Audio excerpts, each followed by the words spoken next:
With Chicago Street in the rear view, it's time to turn our attention to Pocono. We're going to talk about the drivers you need to target on the outright board, if there's any value in matchups or placings. And then we'll talk a little bit about Chicago Street, what went right, what went wrong. Hitting a winner is awesome, but man, was that race a shit show. All of that and more on today's Angle of Pursuit podcast. Ross Chastain used the wall all the way around this racetrack. Logano has been the class of the field. Check out the big brain on Brad. Yeah, I need to change my underwear. Brian Twining. We did it. Sort of. 80-1. Alex Bowman. Check it. It does not suck. But man, did Chicago... Like, it didn't feel good. Look, I've been of the belief after watching that race that they definitely need to run this back, and regardless of whether or not they return to Chicago for a fourth season, they need to find another city to host a street race, because I don't care what people say, it's entertaining, and I think that's the point of this event, is to bring in fans that wouldn't normally have any interest in watching NASCAR, and I think it's serving its purpose tenfold. I'm with you. Like, the potential excitement is definitely there, but I also, like, with the long delay and the not knowing, and then but also too, like, they don't have control over Mother Nature. Like, apparently Mother Nature just hates NASCAR, because I'm going to break it to you again. Like, rain is in the forecast this weekend in freaking Pennsylvania. Is there a NASCAR race on Sunday? If the answer is no, then when there's no rain. If the answer is yes, then of course there's rain. Yeah, exactly. So, that's just stuff that they can't control. But when the racing was on, regardless of whether or not it was wet or anything, it's really good racing. And, you saw comers and goers. You saw guys beating and banging. I mean, you saw the after effects after the race with Bubba smashing Alex Bowman and Chase Elliott and Daniel Suarez playing grabby, looky, whatever at the end there. So, I'm a big proponent to the race. Obviously, I'm really hoping they do it again next year, because I already have it in my plans to go. But yeah, I thought the race was good regardless of the delay. And I think this year they took a step up by setting a hard stop time, as opposed to, oh, we're going to go to this lap or whatever, just kind of throwing it. Yeah, I think arbitrarily deciding mid-race when you may or may not end it is stupid. I really appreciate that. And to be honest, I enjoyed having the little clock at the end, because it was like something extra to sweat. And to, like, look, we talked about this on the show, and I mentioned it on our DK show. I placed my largest outright bet ever on Tyler Reddick prior to the race. Now, was it a good bet? Probably not, because I don't think he was really he wasn't the best car. Honestly, I think Ty Gibbs or Christopher Bell were probably the best Toyota. That being said, those last 3 laps when Tyler Reddick was chasing down Alex Bowman, I almost lost my voice yelling at my television, just screaming, "Get him! Get him! Come on, Reddick!" And what did he fail to do for like the 4th consecutive week?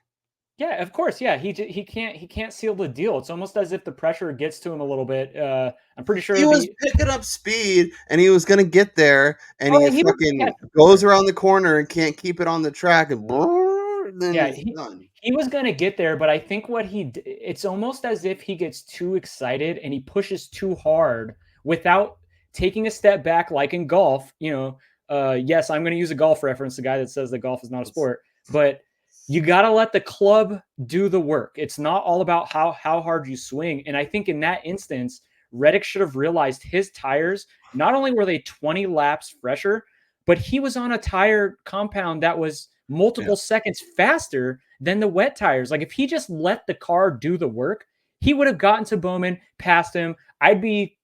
I probably would have posted a video of me drunk naked on the floor with the amount of money I would have won on that outright. I'm glad we didn't have to be our witness to that.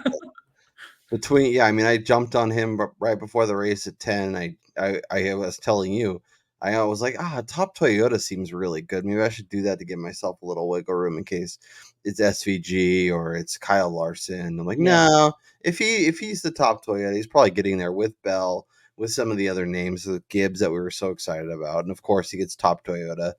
dude's a freaking. If I could bet him to get second place every week, I think I would, because that seems like what he Yeah, thinks. but the week that you do that, he's gonna win, and I think that's the That's trap.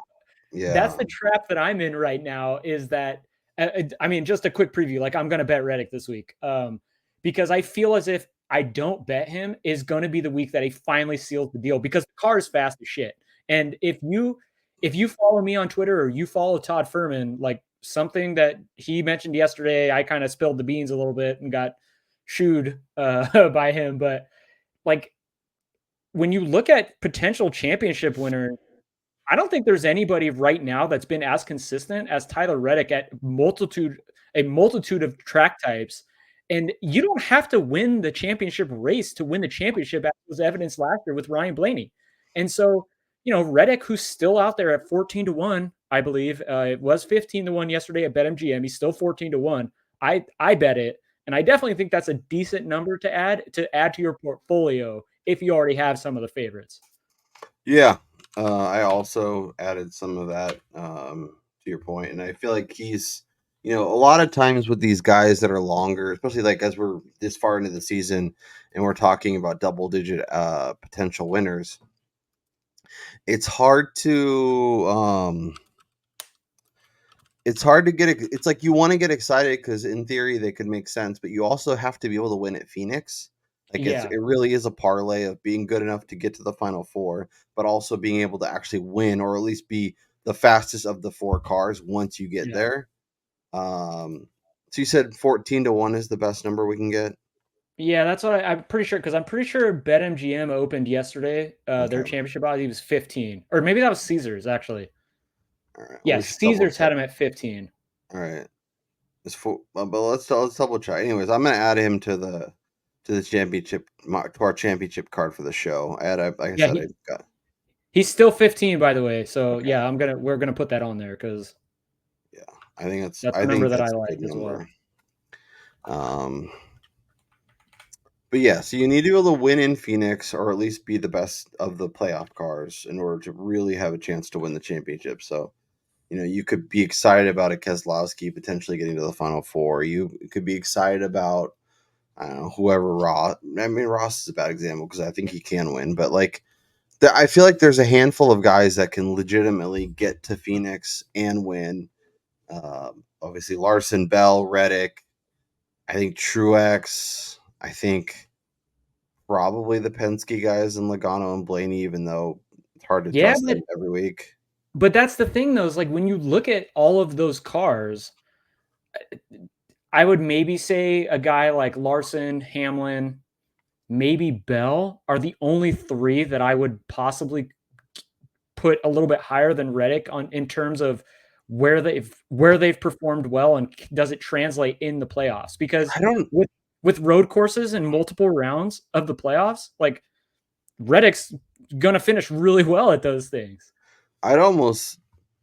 It's crazy. It may be crazy to say, but I'd almost take Reddick over Denny once if they're both in the final four and you get to Phoenix. I think Yes, Denny's much safer to get there, but I think once you're there, I'd yeah. much rather bet Reddick than I would Denny. I mean, considering they took each other out in the spring at that track, it'd be interesting to run it back and see which guy was safer in the fall. It was certainly interesting. Yeah. All right. Well, yeah. So yeah, I'm optimistic that we can get a fun Chicago race or another downtown city race. I don't know what other cities could potentially host it. Maybe Vegas. They could say did the F1. San Diego would be great. Look, we don't deal with weather ever. I mean, it'd be If San fantastic. Diego hosts a street race, I'm flying and sleeping on your couch. Get ready. Hey, go, dude! I'll host a NASCAR party for everybody at NASCAR betting preview show. Like, that would be amazing. Yeah, we can do the hub. we definitely, yeah. If San Diego gets a race, we're definitely having an Angle of Pursuit party and inviting all the people to come hang out. Oh, for sure. Okay. Anything else? Chicago street race betting. I mean, we'll look at DraftKings and our bets and stuff. But anything else before we jump into all that? I did want to say, like, not that you could have expected this to happen, but that's what happens when you bet a favorite at under 2-1 to win a race. When SVG got wrecked, like I wasn't celebrating by any means because if the track is clean and we don't have the weird rain and all that stuff, he's probably winning the race. Like the dude is just different on this track type compared to everybody else. And, I couldn't take a victory lap and not necessarily fading him, but I had zero action on Van Gisbergen this weekend just because the numbers were too short. And, I'm going to stick by that. Like I refuse to bet somebody at such a short number at any track, regardless of how good they are, because NASCAR is a sport with contact and sometimes shit happens that is out of their control. Much like what happened to Van Gisbergen, where he barely got clipped and just got propelled and sent into the wall, ruining his day. So, I was chatting with Wormy a little bit about it on Twitter. Like, he's like, I'm surprised you don't have any SVG. And I'm like, especially for like a non full-time driver, like he is incredible. And it's probably a hole in my handicapping. Honestly, I need to be more open to the idea of betting shorter numbers and knowing that elite guys are just elite and not to overthink it. But I'm so like number driven, not name driven, and it's so hard for me to pull the trigger. And obviously, I think more times than not, it's going to work out for us. But there's going to be plenty of times where it's not going to, where they're going to just dominate. Like if he stays on the track, he probably wins. Yeah, and also too, like, just quick disclosure, prior to the race, I did finally get Kyle Larson exposure by going with Top Chevy, which looked great, and also I bet his top 3 number, which was even money on our favorite offshore, which looked fantastic. Obviously it sucked that he wrecked, but I felt like that was the best way to gain exposure to Kyle Larson, because betting the guy with the second shortest odds at under 4-1 is still like it's not a number I want to get involved in. Yeah, I kept looking at Larson versus SVG, and I'm mad at myself. The 2 bets I didn't make that I wanted to make: Larson over SVG at plus money, and the Reddick top Toyota, and I didn't make either. Yes, but when you look at just going back to Reddick real quick before we review everything, he wasn't the best Toyota, and he shouldn't have finished as the top Toyota. There was 2 guys, Christopher Bell and Ty Gibbs, were both better than Reddick on the day. And honestly, the thing you have to it sucks is like you need to figure out your process, not just the results. Because if you bet something and just because it wins doesn't mean it's necessarily the right process. And over the long term, you may end up like basically just making bad bet after bad bet under a false pretense because it worked one time. So yeah, great point. Something to think about. Let me share my screen here. We can go over the week that was. We can talk about what went well, what didn't go well, all that good stuff. We had some stuff going for us. We were in the right track, and then obviously carnage ensued, and bing, bang, boom, we were out of it. But Christopher Bell was awesome. Under 20% for a guy. He was priced aggressively. Everybody was doing Larson, SVG. Yep. Just as I wrote up on the Angle of Pursuit Substack, by the way, which is free. Yes. So make sure you're subscribing to that. Yeah, Brian and I give you extra DraftKings thoughts, extra betting thoughts, our full betting card, links to the episodes. Try and put a few other nuggets in there when we have them. Bell was a good one. He was a really good play. I think he made a lot of sense. I think he wins the race if he doesn't make contact with Martin Truex Jr. Yeah, on that really late restart, because he was the top car on the slicks. Yeah.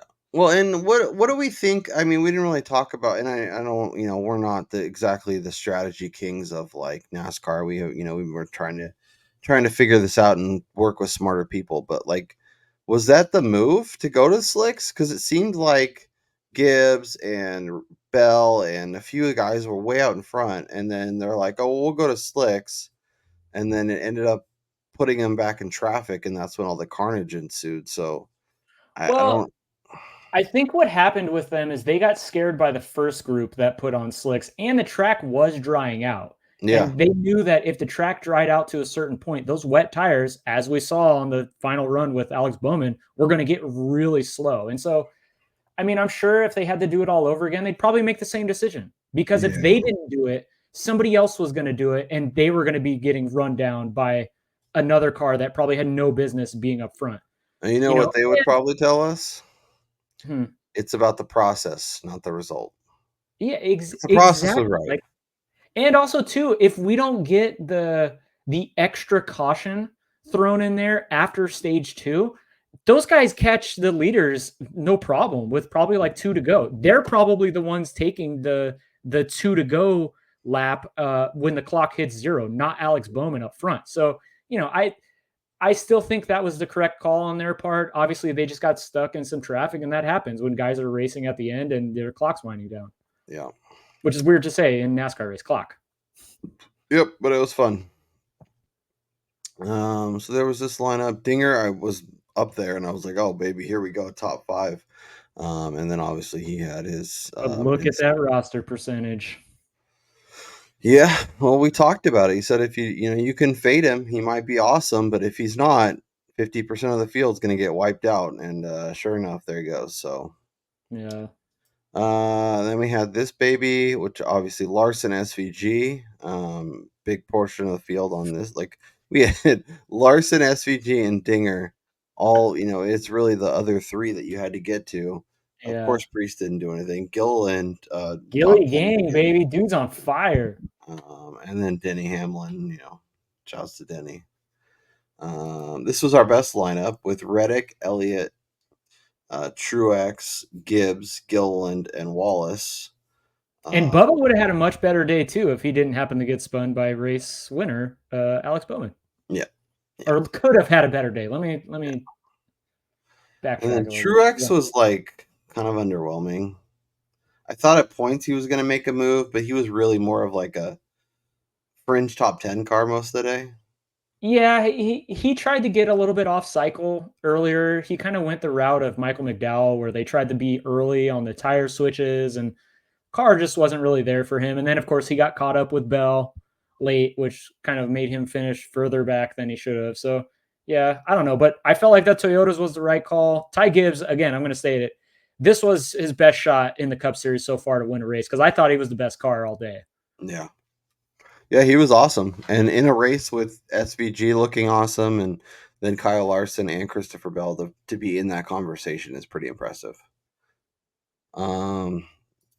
Let's talk bets. As you mentioned, we had some good numbers pre-practice. We had some bad numbers pre-practice. But Ty Gibbs at 20 was really nice, and I thought had a really good chance of coming home for us. Kyle Busch was a educated gamble with a little risk. Alex Bowman, educated gamble with a little risk, and boom, hits for us. So I only had put a 1/10 of a unit. You put a 15th of a unit. So we weren't super exposed, but at 80 to 1, that's a nice hit. The numbers seemed off for sure. Yeah, and shouts to anyone who jumped on that with us. I know we had a couple people reach out on Twitter, so happy to see you guys all hit that. That's really cool. Almost more excited to see, honestly, the community get a win like that than for us, to be honest. Gibbs top 10, only put 3 units. Probably should have put like 30 units on that. I got a little aggressive post qualifying because I hated the numbers. So Suarez and Busher, I just thought were gambles worth taking. Much like the Bowman one, and they were fine. They were never really there. Hamlin top Toyota obviously never had a chance. Busher top Ford. We talked about him a bunch. We couldn't figure out, it seemed like he was going to go to the rear, and then he wasn't on Pockrass's list. So I was like, oh, well, maybe we got a shot here. And then with McDowell being priced where he was, who ended up being the top 4? Let me pull that up. I think it was Gilliland. Of course it was. But that's exactly what we talked about. We said there's value. No, it was Joey Hand. Sorry. Oh, perfect. Yeah. We thought there'd be value in that market with McDowell being priced so aggressively. Yeah. And then something we talked about with McDowell was ultimately his demise because they did make the aggressive call early in the race to go back to wets a few laps before they probably should have, which put them behind the 8 ball. They wound up getting passed by the leaders because they thought the rain was going to be there sooner than it actually wound up being. So he got passed by the leaders, got put a lap or 2 down early, and then just kind of ruined his day. And he still came home I believe, with a decent run at the end of the day. But yeah.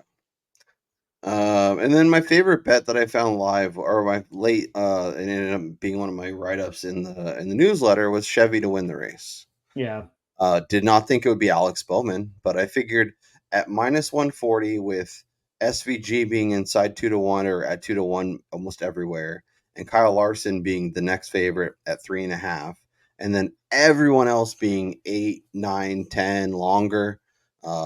It felt really good, and I felt like, okay, well, if these two guys don't win, maybe a Hendrick guy gets there. I thought maybe it was Byron or Chase Elliott. Maybe there would be a Ross or a Suarez. There was a few things that made sense. So I jumped onto that, and I came through. So it was a productive week. I mean, hitting an 80 to 1, I wish there was a little more of a boost to the overall bankroll, but pretty happy with how it turned out. If I had gotten a little less exposed, I would feel even better. But Brian, you crushed it. You had Bowman, obviously, which was nice. You had Gibbs and Kyle Busch and Chastain, like I did. Then you had the top 10. I wish we had gone like top 5 or something too. That would have been really nice.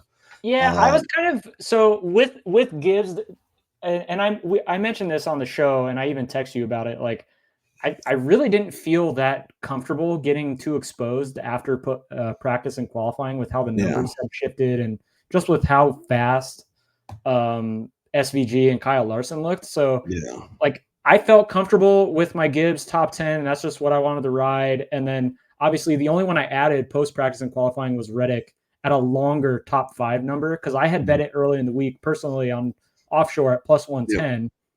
And regardless of his speed, I just think his racecraft on road courses is good enough to allow him to stay up there, which he wound up doing ultimately. So that was why that was the only route that I went, because I had to get Reddick exposure for the card on the show. I did bet him, like I stated, outright by myself, but I got it at plus 650, which I didn't want to give out just because I felt that was a short number.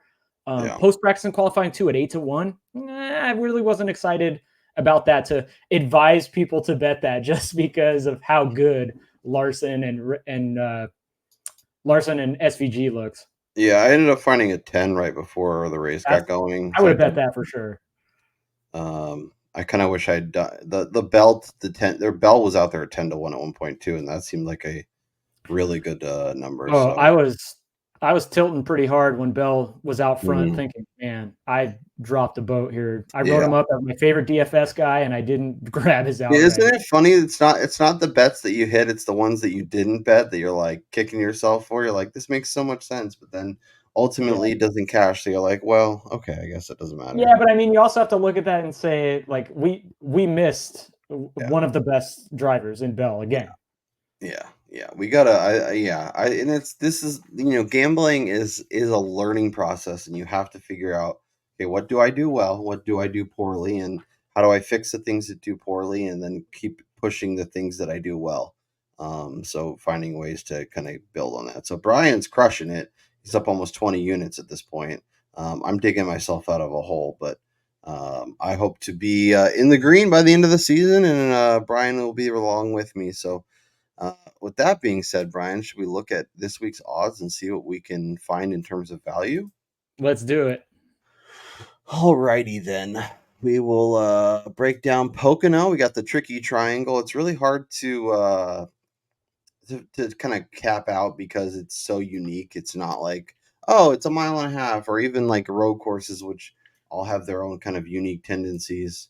But I guess let's start with the prices, and we'll go from there. So we have Denny Hamlin at 4, Kyle Larson at 5, Chris Bell at 7.5, Truex at 7.5, Tyler Reddick at 8, and William Byron at 9. It's interesting to see Byron back up there after a kind of about a month of just kind of not really being relevant and kind of being underwhelming. I guess inside 10-1. I know one name you're going to suggest. Is there multiple names, or is it just the one name that you're once again asking us to bet? Well, I'm going to hit Reddick. I got it at 9. I'm comfortable at that 8 or 9 spot. I prefer the 9, obviously. There are better numbers. Yeah, like I'm pretty sure he's down to 8 pretty much everywhere now. But I think Reddick has shown enough that he's going to be running up front. That he's definitely somebody to consider at the back half of the leaderboard. Denny Hamlin, I'm not betting anybody as the opening week favorite before we see cars on track at 4-1. I'm sorry, I can't do it. Hamlin has won pole the last 4 times or the last 3 races, I guess we could say, because in 2021 they did the weird they flipped the field after the first race. But yeah, he's got 1 pole, and even if he pulls it, what is this, plus 350? He's not going to be multiple seconds fast. We're not gonna see a -1 or plus 190 like we saw last week. Yeah, that's not happening. So I'm not betting Denny right now. I don't mind Larson because I think he could pull it. And then Christopher Bell, is he almost an auto bet at this point, and you have to have him on your card on a weekly basis? Yeah, I mean he's 7 there, but yeah, I think 7.5 is really tempting. So I will say, our guy iFantasy Race has his speed rankings for 2022 and 23 Pocono. Number 1 is Hamlin, then Larson, then Byron, then Truex, then Reddick. That's your top 5. So there is some interesting there. I mean, we're the kings of, okay, Byron, long number, longer than he should be. Should we jump on it? I mean, there is a 10. I'm gonna do it. I don't care. William Byron, 10-1. Welcome to the card. Maybe it's silly. They've been just in such a lull on Sundays in terms of execution and stuff like that. That I don't know. Go ahead. I feel like Byron right now, he's in that middle range where I kind of want to see them unload really fast and then bet him at the 6 number. Or 8.5 when he barely moves. Yeah, I don't feel comfortable with getting to him. Now, the guy that I do have a little bit of action personally on the offshore is their teammate, and that's Chase Elliott. I got him at 14. 12 I think is still okay because he's been somebody that's been pretty good here. He's qualified well here at Pocono in the past. He's kind of going underappreciated in the HMS garage. I know he received a lot of love last week and still wasn't that very good. Well, let's just get the elephant out of the room here. Chase Elliott is no longer a top 3-5 road course racer in the next gen car. That's just my opinion. Yeah. Not with Gibbs and Reddick and Larson, there's just too many guys now that have gotten better. But I will say go ahead. When you go to tracks that are fast, I think this 9 team is going to show up this weekend. Well, and it's interesting too because I think it's clearly in the pecking order of Hendrick guys. It's Larson 1, but I think there really is a ability to flip flop between Chase and Byron depending on who is running well, who's progressing the right way, and with Chase being where he is in the standings, maybe a little more resources are going to the 9 team instead of the 24 team. So I do have a little concern, but the fact that they're both already locked into the playoff is a good thing. Hendrick is always so weird because there is that patch of the season where they kind of just disappear. And maybe we haven't really gotten out of that yet because they don't really care. And Pocono is kind of its own thing and it doesn't matter for the end of the season. So maybe it's silly to get on him, but he's been so good here. It was awesome here last year. Looking at Ryan Stevens' True Performance ranking, he was 3rd behind Truex and Hamlin last year at Pocono. So I don't know. I think he's too good of a driver to be at double digits, and I'm gonna take a stab and look to hit a winner. Let's talk. Okay, so we kind of started getting into the double digits. Is there anyone in single digits we want to make sure we hit on before we get to double digits, or are we kind of playing the waiting game with those to see who truly pops, and then we'll bet, even if we have to bet it at 5 or 6, we'll take that gamble then. So Reddick is 9-1 at Bet Rivers. So that's the number that I got it at. That's what I'm putting on the card here. The Red Dog is eventually going to hit, and I'm sure as hell going to be a winner when he hits, because if that takes me betting him every week until the rest of the year, so be it. Yeah. All I'm saying is I'm going to bet Tyler Reddick at plus 250 to top 3 because he's not going to win. He's going to be second or third. That's a good point. Yeah. I'll look for the best number. I assume plus 250 is probably the best I'm going to get, but let's see what I will look at placements here in a minute. All right. So Ty Gibbs at 14, Brad K at 15, Blaney, and then we start talking the 20s of Chastain, Bush, Logano, Busher, Wallace, and then Bowman, and then it drops significantly again. So I guess from like Bowman at 28 to, and we talked Chase, so Gibbs at 14. Is there any names in there that jump out to you? I feel bad for people that are going to bet Gibbs at 14 when we got him at 20 last week at a track type that he's better at. I like as good as Gibbs is and as much optimism as we have as for him to find a victory this year. I don't think you can bet 14 because you have guys like Ryan Blaney, Brad Keselowski, and even Chris Buescher and Bubba Wallace at 28. I know you can get a longer number on Bubba for sure. Buescher's number is hovering around that 30 spot, but I have more confidence in those guys at this type of track to run around the same spot as Gibbs than I do Gibbs to run with like Larson and Denny and Christopher Bell up front. I will say Gibbs got significantly better from Pocono 1 to Pocono 2, or 22 to 23. He was fifth in Ryan Stevens' True Performance rankings. He was fifth in iFantasy Races average speed rankings. I don't fault anyone who goes there because I think here's what we'll do. We got. I don't. I wonder what this. I'd love to get Furman or Wormy or someone to book this for us. Who gets a win next? Ty Gibbs or Tyler Reddick? Ooh, oh man. That kind of hurts the feels right there. Because I think I'm going to take Ty Gibbs, and I know you're not going to like it, but I think he wins before Tyler Reddick wins. Well, so we got Pocono and Indy.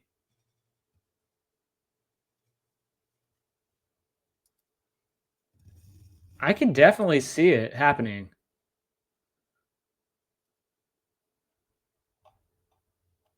I'm going to tweet them, see if they can get an answer. Yeah. So we can do a little show bet and see who wins next because I'm pretty convinced it's going to be Gibbs. I don't think it's going to be Reddick. I would be really sad there because I still need Reddick to get that extra victory to cash that over 1.5 wins this year. So if Ty Gibbs is the one that steals a W from him, then we're really going to have beef.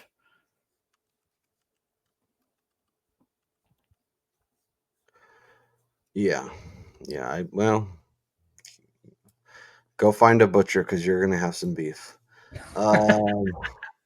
Let's keep talking. Oh, I guess I have Twitter up. My bad. Let's see here.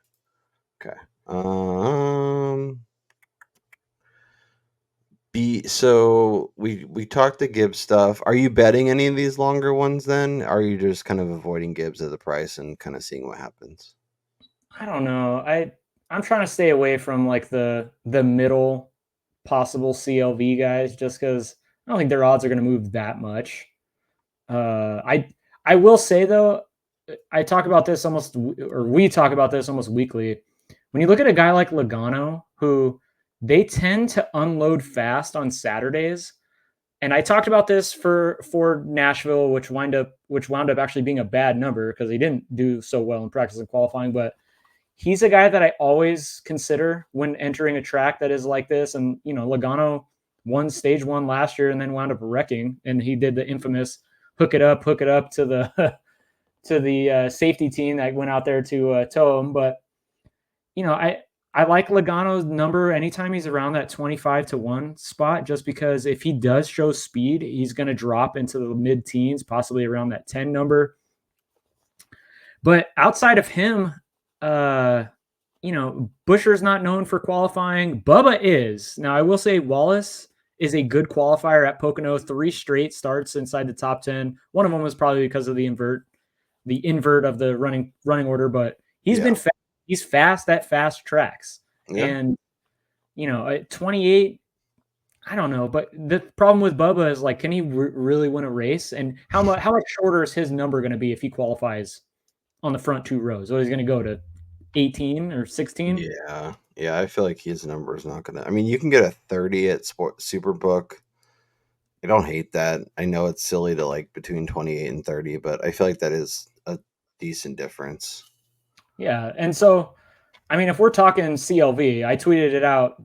It was either this morning or yesterday. My favorite play almost every week is Michael McDowell. How the hell do you post this guy at 200-1 when he's been incredible in qualifying this year? He's got 2 poles. He is in all in for the win mode right now. And I mean, if this drops to 100-1 and I bet $1 on this, like, to me, that's a great dart throw. If that's what you're going for a long shot winner. Do you know how much money we could make if we could just bet drivers' odds that are going to move? Yeah, and just get and cash out the CLV. I know. I wish there was so there are markets for that obviously aren't here in California. They have like Prop Swap, and there's all sorts of other sites where you actually buy and trade odds. Who's paying you money to take a Michael McDowell 80-1 200-1? Yeah, but the thing is like, say you bought it for $1 at 200-1. It's a $200 ticket. You sell it to somebody for $5. Like, that's fair. You know what I mean? It's pittance, or $5 or 5 units, however you want to do it. I mean, obviously $1 is not a unit for us, but right. But yeah, I get what you're saying. Yeah, it's just at the end of the day, it's Michael McDowell. Just even if he's running in the front row, he's going to do something stupid and like. Yeah, but the problem is like we've seen wacky shit happen. I mean, look at the finishing order at Chicago, like.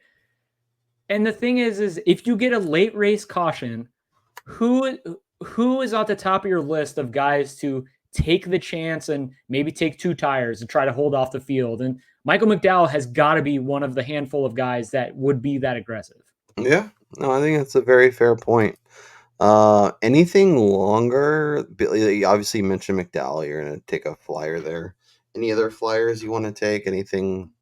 Like, it really feels like a race where there's not going to be a lot of craziness. And I think between Bowman and Logano winning the last couple weeks, it feels like NASCAR is going to not be so weird, but maybe it's weird. We're going to return to the mean here. Yeah, things are going to kind of balance out.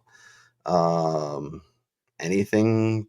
So right now you have a McDriver and you have a Tyler Reddick. I have William Byron on the outright card. Are you adding and or considering adding anyone else?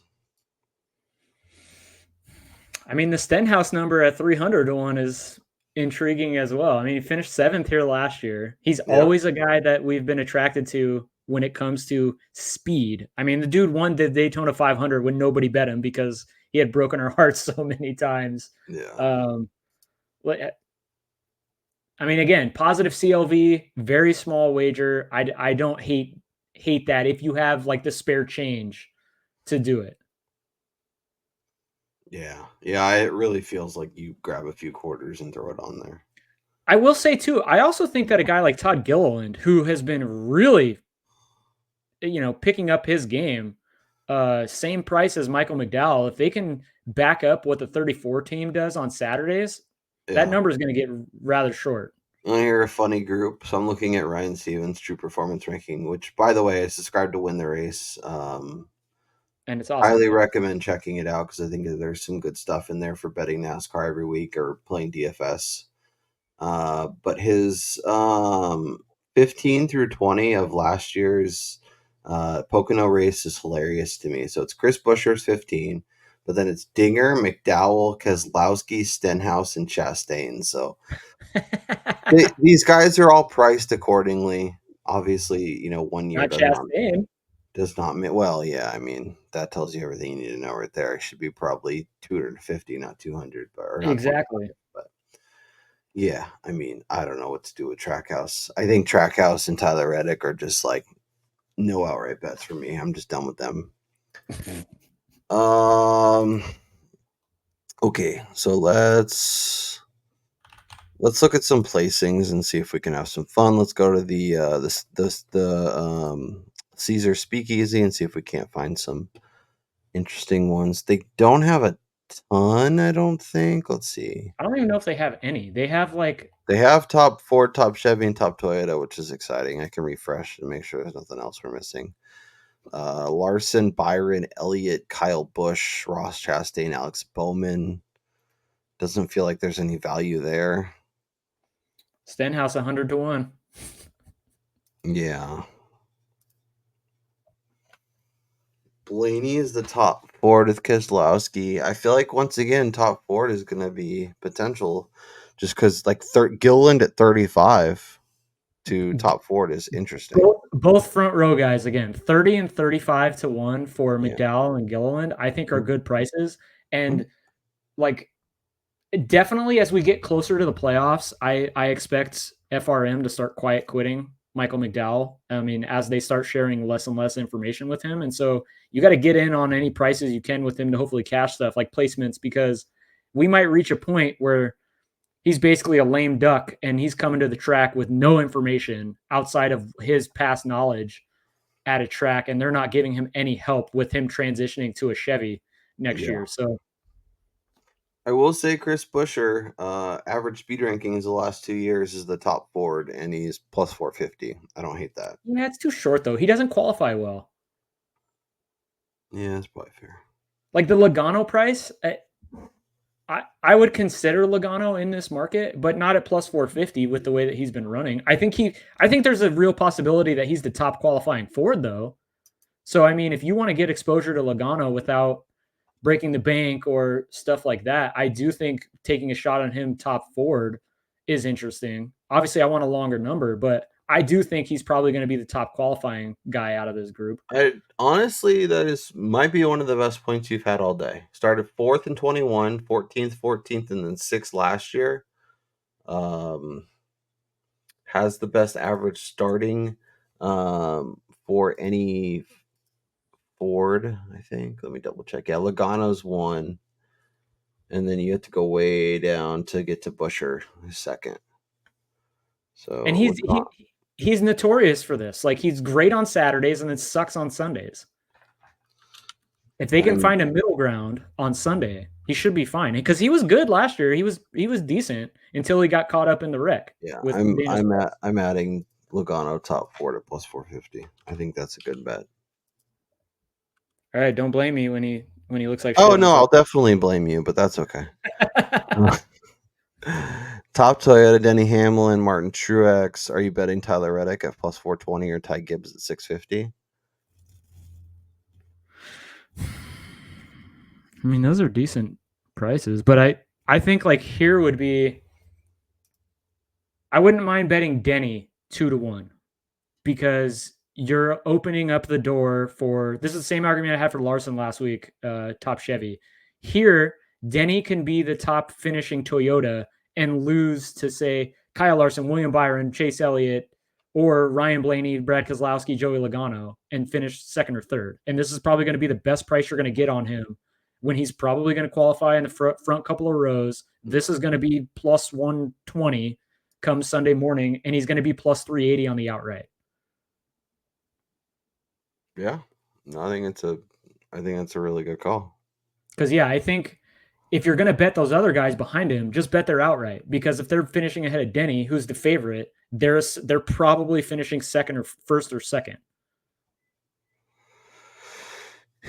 Yeah.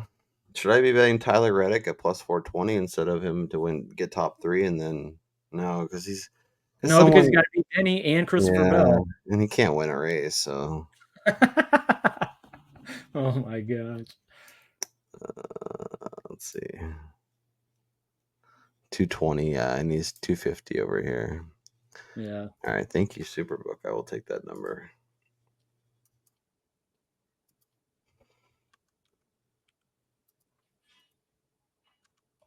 Ooh. I will say that FanDuel has some really interesting specials this week. Shouts to FanDuel for just deciding they're going to be NASCAR odds makers again. Really interesting. Reddick plus 230. What do you want to look at? So if you go down to the bottom, they have Oh, like race all those specials. specials. Like look at these things. Reddick, Byron, or Gibbs to finish top 3 minus 135. Hamlin or Larson to win the race plus 220. Bubba to top 10 and Kyle Busch to top 10. Chase or Reddick to win at plus 480.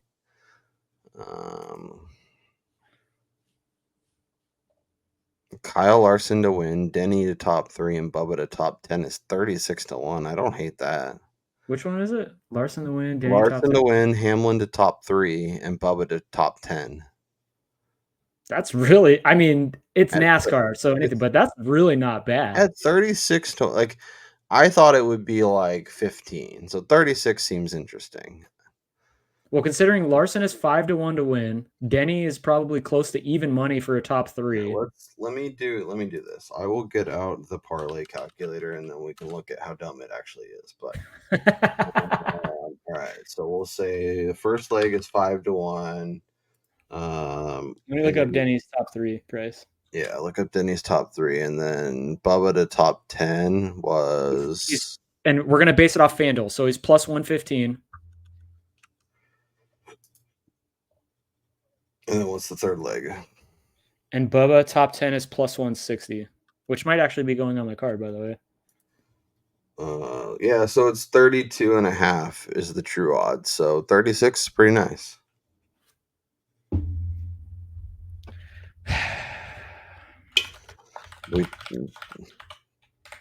Re-adding it? No.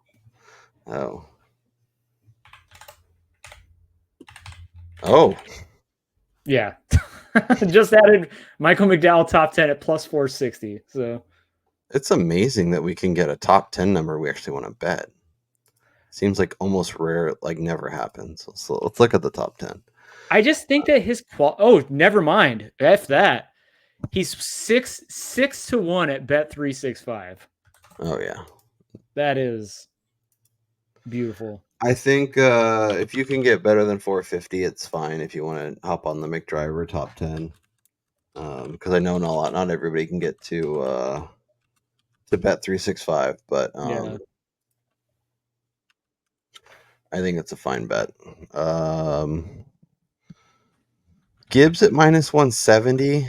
It's not bad. I'm not betting minus 170. On a top 10, like with how crazy, I at that point just bet on top 5 because you're not getting paid on that. Yeah, that's probably right. Logano top 5 or top 10 at minus 105. No. Bowman plus 130. No, I'm gonna hit the Bubba number plus 160. I think I'd rather bet Bowman at 130 than Bubba at 160. Gilliland at 350.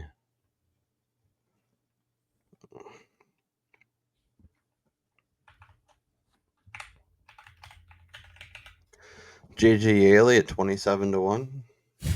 No. And then also too, I think it's really interesting. We haven't talked about this guy in a really long time, but this is a track that traditionally Eric Jones does well at. And so I'm really curious to see if anybody on the NASCAR betting preview show references him or takes his top 10 price. I mean, he's plus 350 here at FanDuel. And then he's plus 350, same at Bet365 right now. But this is a track that he excels at. Eric Jones has always been somebody at these faster tracks that people have liked, but that legacy team has been absolute crap this year. And outside of the Chicago street race where John Hunter Nemechek grabbed I believe it was top 5, they really haven't done anything this year.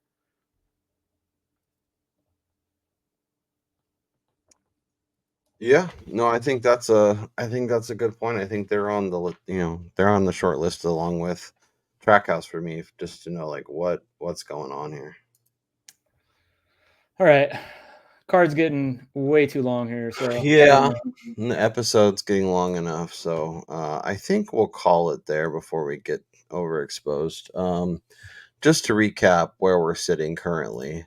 I have Byron on the outright at 10-1 because I'm a sucker for William Byron. I have Reddick to top 3 because the dude can't win a race, but he'll be in contention the whole time. I have Logano top 4 at plus 450. I have McDriver top 10 at 6-1. Thank you, Bet365. And I added the Ty Gibby top 5 at plus 220.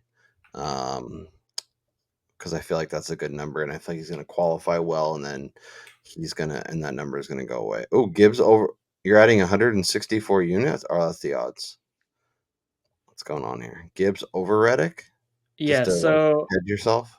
I love Tyler Reddick, but why is Ty Gibbs a plus 164 dog to Reddick when their cars are almost the same? And we've seen it before. Reddick has trouble closing. We have? When? Name one time he's had trouble finishing. Like it doesn't make sense. The number doesn't make sense. And I think they're close enough in practice and qualifying usually that this number gets much shorter come Sunday morning, and it's probably plus 115 or even money. Like maybe this flips. Maybe Gibbs qualifies better than Reddick, and this number is opposite, and I get to hedge and guarantee a profit here. Yeah, you're very smart. All right, folks, that is our bets for the week. Let us know down in the comments if you find any crazy values on any books. We're always looking for good opportunities. Brian and I will obviously be back. We'll record Saturday in your feed on Sunday morning to talk all things Pocono from a DraftKings perspective. Make sure you're also subscribed to the completely free newsletter, aoppodcast.substack.com. aoppodcast.substack.com. Link is in the description. Subscribe to this if you're still here, because obviously you're enjoying the podcast and we're trying to keep those numbers going up. That is Brian Twining. I'm Kyle Robert. Enjoy the rest of your week, and we'll talk to you next time.